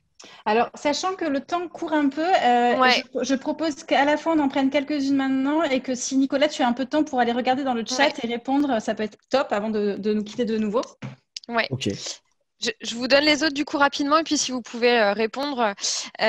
Du coup, la question était de savoir aussi si les documents, si les logiciels permettaient bien de récupérer un fichier FEC, donc d'écriture comptable, et le prix de Basicompta. Donc ça, je pense que je vais vous mettre un lien vers Basicompta pour que vous puissiez le retrouver. Voilà. Et donc FEC principalement et le rapprochement avec les administrateurs. Très bien, Nicolas. FEC, certains outils le proposeront, d'autres non. Souvent, le FEC, c'est pour avoir un format de document exporté du logiciel qui permette de répondre aux besoins de l'administration fiscale. La plupart des associations, en tout cas celles qui sont sur Basicompta, ne sont pas des associations fiscalisées, donc pour l'instant, ils ne proposent pas le FEC. C'est en cours de travail, cela dit, même si la plupart des associations n'en auront pas besoin vu qu'elles ne sont pas fiscalisées, mais on y travaille quand même. Pourquoi se rapprocher des référents Basicompta? C'est qu'on est vraiment sur une démarche associative et on souhaite que vous ayez, les utilisateurs Basicompta, un référent local qui puisse vous accompagner, répondre à vos questions. Cependant, si les référents locaux, notamment en ce moment dans cette période, ne sont pas disponibles ou réactifs, il y a la possibilité de nous contacter directement, d'avoir un compte ouvert et de faire les tests. Et nous, derrière, on vous donnera dans un second temps contact avec un référent local. Et le prix, il varie un petit peu d'un département à l'autre parce que chaque référent associatif peut avoir sa pratique tarifaire, mais il tourne au maximum de 50 € par an avec la première année, possibilité d'avoir une formation à 30 € la première année. Donc autour de 50 € par an pour Basicompta. Voilà, je ne sais pas si j'ai fait court. Très bien, très clair en tout cas, je pense. Est-ce que Laura, ça répond un petit peu au chat? Oui, j'ai l'impression. Oui, c'est bon, je prendrai les autres. Est-ce que Nicolas, n'hésite pas à laisser tes coordonnées mail sur le chat avant de partir peut-être? Ça marche, je vais le faire tout de suite. Et merci à toi d'avoir quitté une formation que tu as administrée pour nous rejoindre, pour passer un quart d'heure avec nous. Merci beaucoup. Merci beaucoup, Nicolas. Merci à vous, à bientôt. À très bientôt. Je vous propose de reprendre le fil de la présentation. Et Violaine, peut-être de parler un petit peu de communication? Oui, alors comme c'est le moment où vous avez un peu plus de temps chacun de votre côté, après avoir passé votre compte en ligne, puisque c'est le moment de vous lancer, vous pouvez aussi vous poser les questions pour optimiser votre communication par email avec vos adhérents actuels, vos bénévoles et aussi vos futurs adhérents qui sont au moins venus participer peut-être une fois à vos événements et qui n'ont pas encore rejoint l'association de manière pérenne. Donc, il y a deux types de mails que vous pouvez envoyer. Donc, vous avez les mails informatifs que vous envoyez de manière régulière à vos adhérents, bénévoles, voilà, pour leur passer les informations de votre vie quotidienne, un petit peu de l'association. Donc, ça, c'est la célèbre newsletter que vous pouvez envoyer de manière récurrente. Et ensuite, il y a des emails ponctuels que vous allez rédiger justement pour annoncer un événement en particulier, pour faire la promotion peut-être des nouvelles tenues que vous allez mettre en place dans votre club, diffuser la campagne de dons que vous lancez. Donc ça s'ajoute au mail d'information. Donc pour bien réussir vos mails et que les personnes à qui vos destinataires les lisent, puisque c'est un petit peu la problématique de la boîte mail aussi, c'est le volume de mails que les gens reçoivent et le nombre de mails qu'ils lisent en réalité. Donc, vous pouvez mettre en place un planning pour éviter d'envoyer plus de 2 mails par mois. Donc, surtout si vous êtes plusieurs à créer du contenu mail, il faut bien se coordonner pour éviter la surcharge et que ce soit qu'il y ait une même ligne éditoriale aussi, ça c'est important. Ensuite, vous pouvez personnaliser vos emails en fonction de la personne à qui vous l'envoyez. Donc, Sarah vous en parlera un peu plus de la manière tout à l'heure de gérer sa base de données, ça sera juste après. Donc, ça va être important pour distinguer, par exemple, si vous vous adressez aux parents de vos jeunes adhérents ou si vous vous adressez à vos adhérents adultes, si vous avez un club qui touche tous les publics. Il faut aussi rédiger un mail assez simple et clair pour que dans les quelques secondes, la personne puisse saisir vraiment l'objet du mail et va pouvoir le lire ensuite en profondeur. Et ce qui est important pour améliorer vos pratiques, ça va être de regarder le taux d'ouverture, le taux de clic de chacun de vos emails, parce que ça va vous permettre d'ajuster peut-être l'heure à laquelle vous allez envoyer les emails, le contenu, est-ce que vous renvoyez vers d'autres liens, est-ce que ces liens sont cliqués, voilà. Ça va vous permettre d'ajuster, d'analyser un petit peu ce qui s'y passe. Donc, pour optimiser votre communication par mail, je peux changer si tu veux, Sarah. Merci. Ça arrive normalement. Vous pouvez, c'est bon, parfait. Donc, vous pouvez utiliser votre boîte mail classique. Donc, ça va être plutôt pour faire des relances personnalisées. Vous allez pouvoir envoyer facilement à quelques adresses, mais ça va pas ça va pas être facile d'utilisation pour faire du volume. Même si vous pouvez parfois créer des listes de diffusion sur vos boîtes mail, c'est pas l'idéal. Et sinon, vous pouvez utiliser le logiciel d'envoi de mail. Donc là, vous allez pouvoir facilement envoyer des mails à plus de 30 personnes, réaliser une jolie mise en page avec, on appelle ça des templates, c'est des mises en forme déjà préenregistrées que vous allez pouvoir conserver d'un email à l'autre. Donc, vous n'allez pas être obligé à chaque fois de tout recommencer, de repositionner votre logo. Si vous avez un petit slogan dans votre association, vous n'allez pas être obligé de le remettre. Il y a des choses que vous allez pouvoir conserver d'un mail à l'autre. Vous allez pouvoir changer que le contenu assez rapidement. Donc, ça aussi, ça va vous faire gagner du temps. Et donc, maintenant qu'en cette période de confinement, ça peut être aussi l'occasion de réfléchir vraiment comment vous voulez construire votre décor de mail, si on peut l'appeler facilement, et de vous poser les bonnes questions sur qu'est-ce que vos adhérents ou futurs adhérents auraient envie de retrouver dans vos mails. Donc, on a présenté 2 outils que vous pourrez aussi retrouver plus en détail dans les fiches PANA. Donc, ça sera Mailchimp. Donc, la difficulté, c'est que c'est uniquement en anglais, donc c'est pas super. Si vous ne maîtrisez pas l'anglais, mais bon, après, ça reste assez simplifié et intuitif. Et sinon, vous avez Sendinblue. Là, c'est une formule gratuite où les données sont un petit peu plus protégées que Mailchimp et les serveurs sont basés en Europe. Donc, ça va être un peu les mêmes questions que pour le logiciel de comptabilité. C'est en fonction de vos ressources en interne, quelle est la solution la plus adaptée à vous et aux bénévoles qui vont les utiliser. Voilà. Eh bien. Passer la parole, Sarah. Et alors, rapidement, je ne vais pas détailler, on n'en a pas le temps, mais vous l'aurez dans la présentation. Sachez que pour aller plus loin sur la gestion de vos contacts et savoir quelle information vous envoyez à qui, vous pouvez utiliser attention, mon accent anglais est magnifique, des CRM pour Customer Relationship Management. Je vous laisserai la slide et vous pourrez aller plus loin en cliquant sur les ressources qu'on vous y a mis. Et nous allons passer au dernier point de la préparation de la rentrée rapidement avec toi, Thomas, sur équiper sa fédération et ses clubs. Et ce que je te propose, c'est qu'on va aller très très vite, puisqu'en fait, on a aussi la chance d'avoir Arnaud Soroy qui va nous donner sa vision et vous partager, je pense, aussi un élément beaucoup plus prospectif. Et donc, je vais aller très vite et on pourra retravailler sur cette partie-là. En gros, aujourd'hui, vous avez les fédérations ont la possibilité de mettre en place des programmes avec des outils comme Helloasso, mais pas que, pour vraiment équiper toute la fédération. Comme je vous l'indiquais, effectivement, on travaille de plus en plus avec des fédérations sportives directement pour équiper en fait leurs structures affiliées, leurs clubs, leurs associations, les comités, les ligues, avec nos différents outils. Et ce qui est intéressant dans ce cadre-là, c'est que tous les outils Helloasso sont directement connectés au système d'information. En règle générale, en tout cas, ils sont connectés via une API, etc. Donc ça, c'est des projets fédéraux qui sont portés. Je vous l'indiquais tout à l'heure dans le chat, n'hésitez pas, je vous ai laissé mes coordonnées, on le fera si vous souhaitez en discuter plus en détail et peut-être même organiser un webinaire dédié sur ce sujet. Voilà. Et vous avez quelques slides qui vous présentent comment nous, on fonctionne chez Helloasso, puisque en fait, et je pense que pour moi, ça sera un peu le mot de la fin là-dessus, c'est que ce qui est important sur le numérique, c'est que le web n'est qu'un outil. Et ce qui est important, c'est l'accompagnement, c'est la formation.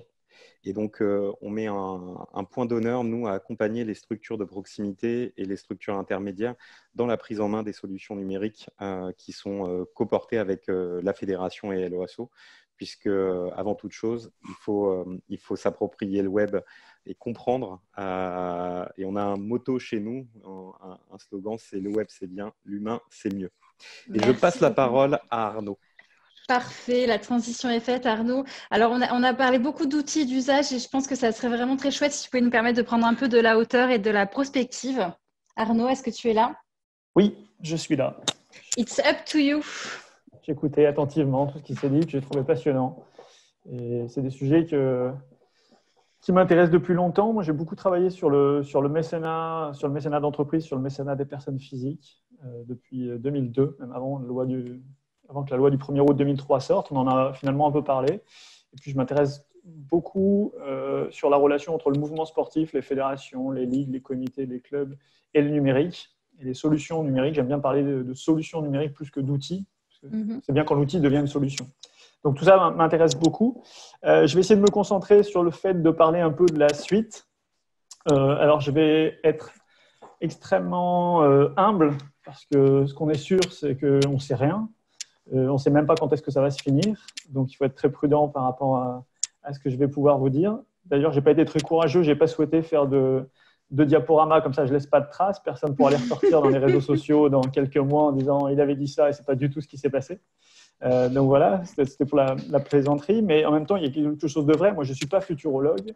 J'essaye de faire un peu de prospective dans le champ du mouvement sportif. Alors, le mouvement sportif, c'est le côté sport associatif. Hein, on est bien d'accord. On parle de toutes les associations sportives et notamment les associations sportives fédérées.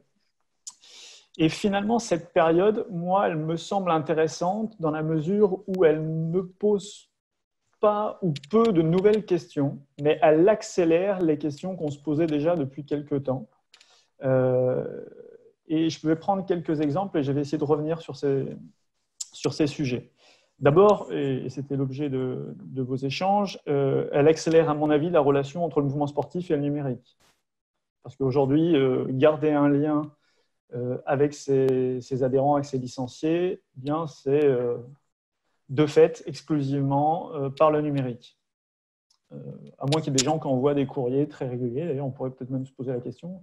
Peut-être qu'il y a des gens qui utilisent la poste pour envoyer des courriers. Je crois que la relation avec les adhérents, quand elle existe, et elle n'existe pas toujours, elle se fait via les solutions numériques et vous en avez parlé. Ça me permet simplement aussi de rectifier une petite erreur. On parle souvent des réseaux sociaux et moi, je fais le test avec mes étudiants régulièrement. Les réseaux sociaux, pour les gens, quand on pose, c'est quoi? Eh bien, ils prennent des exemples tout de suite. C'est Facebook, c'est Twitter, c'est Instagram et compagnie.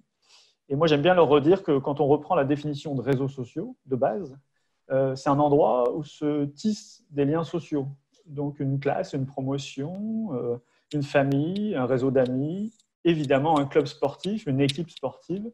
C'est un réseau social. Et là, on voit bien à quel point ça nous manque, ce réseau social. Donc, on voit aussi en même temps, parce qu'ils sont beaucoup critiqués quand même, il faut qu'on ait peut-être de le lire, beaucoup moins en ce moment, mais les réseaux sociaux numériques, ils sont extrêmement intéressants aujourd'hui, parce que c'est les seuls qui nous permettent de garder le lien social avec notre famille, avec nos amis, quand on n'est pas confinés ensemble. Donc ça permet aussi de relativiser un peu des choses sur ces sujets-là. D'autres questions qui vont se poser très vite et qui se posent déjà, c'est l'évolution du modèle économique des associations sportives. Ce n'est pas du tout nouveau, ça fait un petit moment qu'on est un certain nombre à y penser très sérieusement quand on fait un peu de prospective. On se pose la question de la suite, de l'avenir, de l'accompagnement des fonds publics vers la pratique sportive. Il est possible que cette question-là soit encore plus impactée suite à la crise du coronavirus. Est-ce que la priorité absolue, par exemple pour l'État, va être mise sur ses missions régaliennes? Vous savez, les missions régaliennes, c'est le cœur de métier, en gros, de l'État. Et est-ce qu'il sera un peu moins question? Est-ce que le sport sera finalement pas une priorité? Et donc, dans une crise économique aussi très importante, le sport pourrait être l'oublié, comme la culture, comme d'autres, des fonds publics, à la fois de l'État et des collectivités territoriales. Il y a un article intéressant qui est sorti aujourd'hui ou hier de Marie-Georges Buffet, l'ancienne ministre des Sports, sur ces sujets-là, qui appelle évidemment à dire que le sport n'est pas secondaire et qu'il faudra être attentif à l'impact et à ce que va vouloir faire les pouvoirs publics en matière de sport et de pratique sportive pour tous. Donc le modèle économique, ça va être important. Moi qui ai beaucoup travaillé sur la relation mécénat-sponsoring, mécénat d'entreprise et sponsoring, j'avais travaillé aussi sur le mécénat des particuliers. Aujourd'hui, par exemple, si je devais faire un webinaire, et c'est prévu, sur le sponsoring mécénat, je pense qu'il faudrait très vite l'orienter d'abord vers le mécénat des particuliers, des personnes physiques, parce que comme la réduction d'impôts sur les entreprises dans le cas du mécénat, elle est sur l'impôt sur les bénéfices, il est possible qu'il y ait un certain nombre d'entreprises qui payent moins d'impôts sur les bénéfices parce qu'elles ont moins de bénéfices, et donc il va peut-être falloir plutôt regarder, se retourner vers les personnes physiques sur cette question du mécénat. Donc là aussi, ça a un impact sur ce qu'on va pouvoir mettre en œuvre. Et là, on voit bien aussi, et Helloasso, ça en est un bon exemple, les solutions numériques qui permettent de gérer un peu aussi ça. Ça va poser aussi la question des ressources humaines. C'est le premier sujet qu'on a traité dans un webinaire qu'on a fait avec des collègues sur ce sujet-là à destination des associations sportives, autour de la question des ressources humaines bénévoles et salariés. Je pense notamment à une évolution qu'on a connue comme sur d'autres secteurs d'activité. C'est ce qu'on appelle l'ubérisation de la société. En termes de personnel dans les associations sportives, on a aussi beaucoup d'exemples avec des gens qui sont passés sur des solutions en libéral, et notamment avec le statut d'auto-entrepreneur, de micro-entrepreneur. Aujourd'hui, vous voyez bien que ça peut être une difficulté très importante, parce que ces personnes-là, comme les gens qui font Uber Eats ou Deliveroo, ils se retrouvent sans activité du jour au lendemain, et il est dangereux même pour l'association de maintenir un lien financier si l'activité ne peut plus avoir lieu. Donc ça pose aussi la question de la précarité d'un certain nombre de statuts pour intervenir dans les associations sportives, notamment pour les éducateurs sportifs.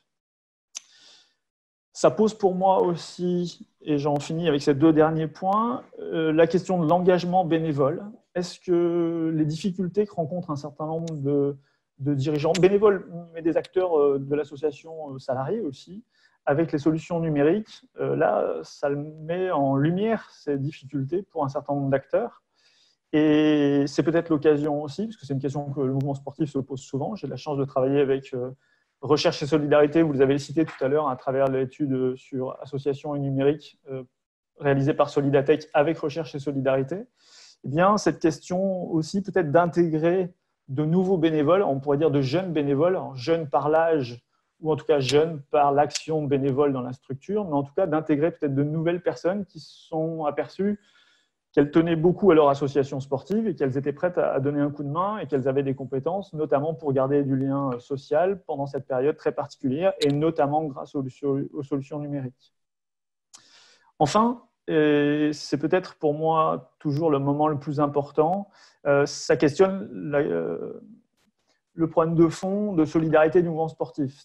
La solidarité du mouvement sportif, c'est entre le sport, alors je ne vais pas dire du haut niveau parce que ça ne suffit pas, il faut que je parle du sport, même pas pro, ça ne suffit pas, il faut que je parle du sport médiatisé, celui qui arrive à dégager, ou qui arrivait à dégager des bénéfices vers le sport amateur. Il y avait un certain nombre de choses, et je citais tout à l'heure Marie-Georges Buffet, elle en était notamment à l'origine, de ce lien entre le sport qu'on regarde et le sport qu'on pratique, diraient certains. Eh bien, ça va questionner. L'exemple de Roland Garros aujourd'hui, il est passionnant pour ça. C'est-à-dire comment, si on se passe d'événements qui sont et qui permettent de dégager 80% des bénéfices de la Fédération française de tennis, comment on va pouvoir réinvestir ces bénéfices vers les associations sportives, en l'occurrence des clubs de tennis, au quotidien. Donc voilà, tous ces éléments. Et puis, je serais ravi de pouvoir échanger, répondre avec des questions s'il y en a. C'est toutes les questions que moi, en tout cas, aujourd'hui, je me pose pour l'avenir du mouvement sportif. Encore une fois, il y a très peu de questions qui sont nouvelles. Elles sont juste accélérées avec cette période de confinement qui fait qu'on est en stand-by.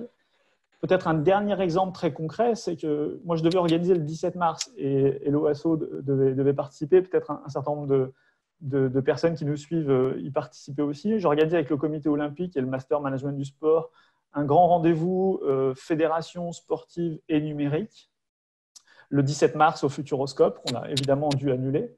Et on voit bien que des partenariats entre des institutions sportives, et là je parle vraiment des fédérations au niveau national, et des solutions numériques, il y en a qui fonctionnent déjà, mais finalement assez peu. Et on a vu dans la crise, le tout début de la crise était intéressant à analyser. On s'est retrouvé avec immédiatement des gens du numérique qui ont trouvé des solutions pour proposer de faire de l'activité chez soi très rapidement. Le ministère des Sports, d'ailleurs, a labellisé, a fait des partenariats avec ces solutions-là. Je pense à Bisport, à MyCoach notamment. Et dans un deuxième temps, les fédérations sont venues et ont commencé à se mettre en œuvre, notamment avec leurs sportifs de haut niveau, pour proposer de l'activité sportive à faire chez soi. Mais c'était dans un deuxième temps. Et cette période-là, elle a permis d'accélérer les partenariats entre des fédérations qui se sont dit finalement, on n'est pas équipé avec des solutions numériques pour faire ce type d'activité. Et donc, ils ont développé des partenariats et signé des partenariats pendant la période de confinement pour essayer d'avoir une présence numérique pour ne pas finalement se retrouver en stand-by pendant 1, 2, 3 mois, j'espère le moins possible. Voilà les différents points que je voulais évoquer avec vous qui me semblent intéressants à analyser pour la suite. Merci beaucoup Arnaud, c'était passionnant. Et donc du coup, la crise comme caisse de résonance et comme amplificateur de ce qui traversait déjà le mouvement sportif, si on peut retenir une idée principale. Tout à fait. Est-ce que sur le chat, il y a des questions-réactions ? Oui, tout à fait. Ah, j'en suis ravie. Alors les amis, nous sommes, on va un petit peu déborder parce que je pense que c'est important de prendre les questions. Si tout le monde en est OK, si certains d'entre vous sont pressés, dites-nous au revoir et déconnectez-vous. Mais Laura, je veux bien que tu nous fasses un retour sur le chat. Alors, du coup, les questions, elles sont un peu variées, aussi bien sur le monde sportif en général, avec une question sur est-ce que les présidents, les comités, les ligues devront-elles être rémunérés demain ? Ou une question de Karen sur comment recruter des bénévoles non sportifs, donc vraiment la pérennité des clubs. Alors déjà, je ne sais pas s'il y a des premiers éléments de réponse là-dessus. Alors, est-ce que les dirigeants des ligues et des comités devront être rémunérés demain ? D'abord, c'est le cas pour un certain nombre de disciplines, pour un certain nombre de territoires, pour un certain nombre de ligues ou de comités. Donc, ça arrive. Est-ce que ça doit être généralisé demain ? Je ne pense pas que ça soit… et là, je vais me mouiller un peu, mais je ne pense pas que ça soit possible, d'abord. Je ne pense pas en plus que la crise que nous vivons aujourd'hui va le permettre plus facilement, parce que ça veut dire… Thomas, au tout début, a présenté les chiffres du bénévolat en France, du bénévolat sportif, de l'équivalent en temps plein. Aujourd'hui, nous, on travaille là-dessus avec l'Observatoire du sport français. La différence entre le coût payé par le pratiquant, quand on fait du handball, par exemple, à l'année, c'est avec la Fédération française de handball qu'on a fait ce premier travail, entre le coût que paye un pratiquant, 250 € par an pour avoir accès à des entraînements, un entraîneur, du matériel, un gymnase, des créneaux pour pouvoir ensuite faire les compétitions tous les week-ends, et le coût réel de la pratique, eh bien, l'écart est énorme.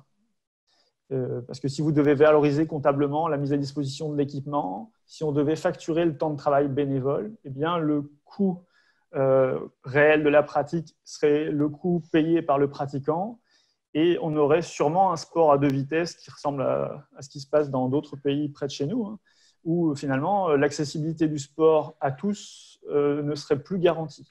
Donc c'est une vraie question, mais ça concerne aussi les instances départementales, régionales et nationales qui aussi auraient un modèle économique à équilibrer sur lequel il faudrait que quelqu'un, au final, paye pour rémunérer les dirigeants que demain, on pourrait payer. Et la deuxième question, je l'ai mangée. C'était une question sur le bénévolat et du coup, il y a eu des bons retours dans le chat de savoir comment recruter des nouveaux bénévoles, qui est une question assez classique également, dans des assos sportives.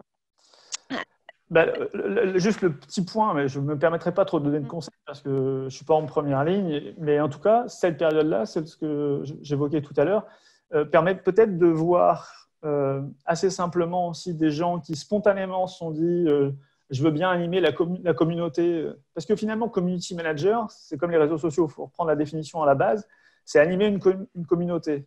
Quelqu'un qui va spontanément animer une communauté sur les réseaux sociaux numériques pour l'association, finalement il est précieux pour l'association, et notamment dans des périodes comme celle-ci. Et c'est peut-être le moment de repérer des gens qui vont vouloir faire des posts, créer du lien entre les gens, créer des petits défis, enfin voilà tout ce qu'on voit aujourd'hui sur les clubs sportifs, sur Facebook, sur Instagram, sur les différents réseaux. Et peut-être que c'est aussi cela qu'il faut essayer de faire rentrer pour qu'au-delà de leur rôle de community manager, ils deviennent aussi plus investis dans l'association et demain prendront d'autres responsabilités dans la structure. Et il y avait d'autres questions, alors je vais essayer de les grouper. L'une, c'était de la question de l'intégration de nouveaux outils numériques dans une association où se mêlent des publics différents et notamment intergénérationnels. Donc, comment faire pour que tout le monde accepte ces nouveaux outils et qu'ils soient le plus adaptés ?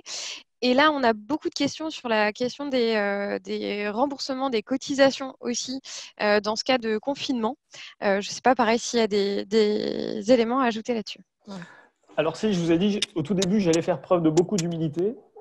Moi, je fais partie des gens qui analysent beaucoup l'évolution entre le mouvement sportif, les associations sportives, et puis aussi les structures commerciales. Alors, je vais juste reprendre Thomas tout à l'heure, parce qu'il a parlé du sport avec les structures privées. Les associations sportives sont des structures privées, mais des structures privées non commerciales. Mais vous avez une offre sportive aussi commerciale qui existe maintenant.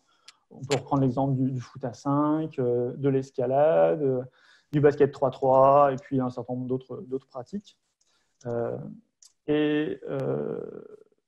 Moi, j'estimais que, par exemple, une des notions fortes, et c'est notamment le numérique qui nous le dit, un certain nombre d'acteurs du numérique mettaient en avant pour ubériser un peu le mouvement sportif et les clubs sportifs, le sans engagement. C'était l'argument numéro 1. Faites du sport, mais sans les contraintes des clubs. Et en fait, c'était sous-entendu en toute liberté, sans engagement. C'est-à-dire, on ne vous oblige pas à venir sur le créneau du jeudi de 18h à 19h30. Sans engagement. Vous appuyez sur le bouton sur votre smartphone, vous payez, mais vous pouvez jouer qui vous voulez de 18h à 19h30, n'importe quel jour, ou alors à 16h si vous êtes disponible.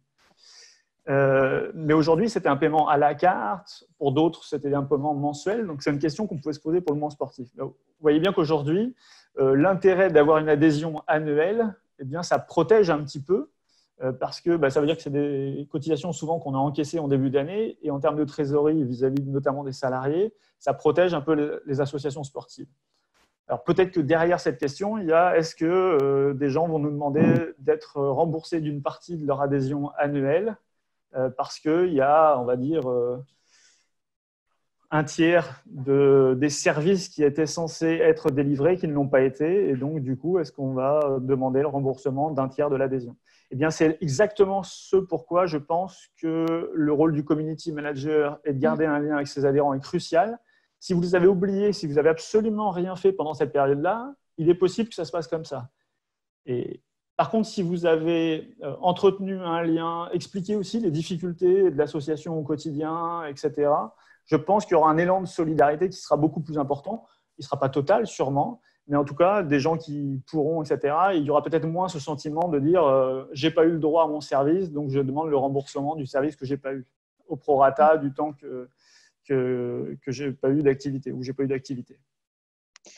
Je me permets, en complément juste de ce qu'indique Arnaud, je conforte pleinement ça. Et c'est, moi, j'aime bien rappeler, c'est la différence entre pratiquant et membre, d'une certaine façon. On participe, l'engagement dans une association sportive, il n'est pas si simple à maintenir. Et effectivement, nous, on le constate déjà, hein, il y a de nombreux événements qui ont été annulés et donc les associations ont donc proposé le remboursement.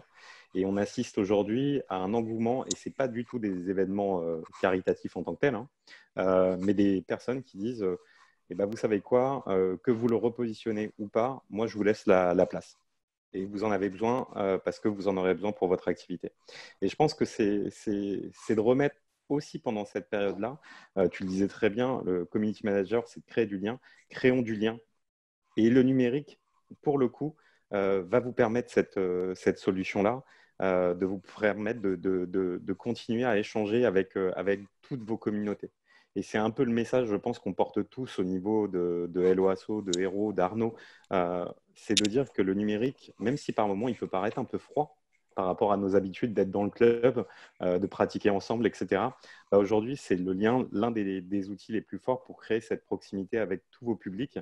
Et même vos publics un peu éloignés, avec qui vous ne communiquez pas tout le temps. Mais là, je pense aussi à vos partenaires entreprises, etc. C'est ne laissez rien, ne laissez pas, entre guillemets, le confinement vous avoir et créer de la distance. Au contraire, profitez de ce confinement pour en créer.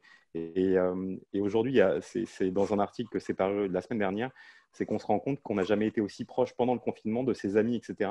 Et qu'on est très enclin à se dire des mots doux, puisqu'en fait, on sait qu'on ne peut pas les voir. Aujourd'hui, essayez de créer cette proximité avec vos adhérents, avec vos licenciés, avec vos publics. Dites des mots doux à vos adhérents et à vous licencier. Ça pourrait être une super conclusion. Merci beaucoup à tous de vos participations. On a un petit peu dépassé le temps. Je crois que vous êtes encore beaucoup, mais l'idée, ça serait de pouvoir terminer tous ensemble. Je vous propose, j'imagine qu'il y a pas mal de réactions sur le chat qui doivent être passionnantes. Je vous propose qu'on en garde une trace et qu'on puisse continuer cette discussion-là, notamment sur Twitter, où n'hésitez pas à revenir vers nous, à nous écrire, on est à votre dispo. Moi, j'aimerais demander à chacun de nos intervenants et intervenantes avant la fin de nous dire un petit mot très synthétique, les amis, mais quelques mots que vous pourriez donner en guise de conclusion à tous nos participants qui sont encore là. Violaine, est-ce que tu veux démarrer? Alors, j'espère qu'on m'entend mieux que tout à l'heure. Oui, on t'entend très bien.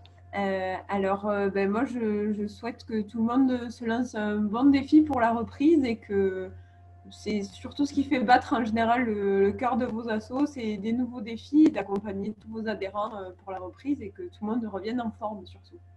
Merci Violaine. Eric, un petit mot de la fin? Je vais renforcer un petit peu ce que disait tout à l'heure Arnaud. Pour qu'un outil se transforme en solution, c'est ce qui me paraît important. Et donc, l'outil numérique n'est rien si l'individu n'est pas derrière. Et donc, vous parliez tout à l'heure du bénévolat. Et le bénévolat, il ne peut pas avoir lieu aussi s'il n'y a pas un engagement fort entre des personnes. Et le numérique, il est là juste effectivement pour amplifier, pour augmenter un petit peu cette relation-là plus qu'autre chose, quoi. Donc, il faut quand même avoir fondamentalement l'envie d'aller vers l'autre. Voilà, c'est tout ce que j'avais à dire. Merci beaucoup Eric. Thomas, Arnaud, un mot de la fin? Thomas? Alors, le mot de la fin, c'est il y a quelqu'un qui marque restez chez vous. J'ai envie de vous dire effectivement, restons chez nous et pratiquons à distance. J'espère que ce webinaire aura en tout cas permis de vous projeter et de vous lancer, de poser quelques bases de réflexion au sein de votre association. Et à toute crise ressort de merveilleuses choses et je suis convaincu que collectivement, on va réussir à construire plein de belles choses. Et je suis aussi convaincu que le secteur sportif va jouer un rôle fort dans la reconstruction à la suite, puisque vous êtes les premiers créateurs de liens sociaux. Donc, que dire de plus que restons chez nous actuellement, préparons la rentrée, entraînons-nous et septembre va arriver vite. Merci Thomas. Arnaud? Écoutez, moi je suis nature optimiste, alors j'ai beaucoup d'espoir pour la suite aussi quelques inquiétudes évidemment. Peut-être simplement, si je peux me permettre un tout petit peu d'auto-promo, c'est que sur nos réseaux sociaux, on a un certain nombre aussi à essayer par solidarité de prendre un petit peu de temps pour échanger avec des gens. Donc nous on a créé des petits webinaires avec 7 collègues où on met finalement 1 heure à disposition ce qu'on croit savoir, avec beaucoup d'humilité, mais on est là pour répondre aux questions des dirigeants, salariés, bénévoles du mouvement sportif. Donc on fait ça tous les mercredis de 15h à 16h et tous les vendredis de 15h à 16h sur différentes thématiques, mais finalement c'est très ouvert pour répondre aux questions, donc c'est avec grand plaisir. Vous retrouvez les informations sur nos réseaux sociaux, donc n'hésitez pas à nous suivre. Et puis juste prenez soin de vous et de vos proches. Merci Arnaud. Laura, notre modératrice en or, est-ce qu'avec tous les échanges que tu as pu suivre, tu aurais un mot de la fin pour nous? Moi, je vais reprendre un peu ce qui a été dit. Alors, évidemment, restez chez vous, essayez de garder le lien au maximum. Et vu tous les témoignages qui ont été partagés, je suis également très optimiste quant à la capacité des clubs à innover et à trouver des solutions en cette période un peu particulière. Voilà.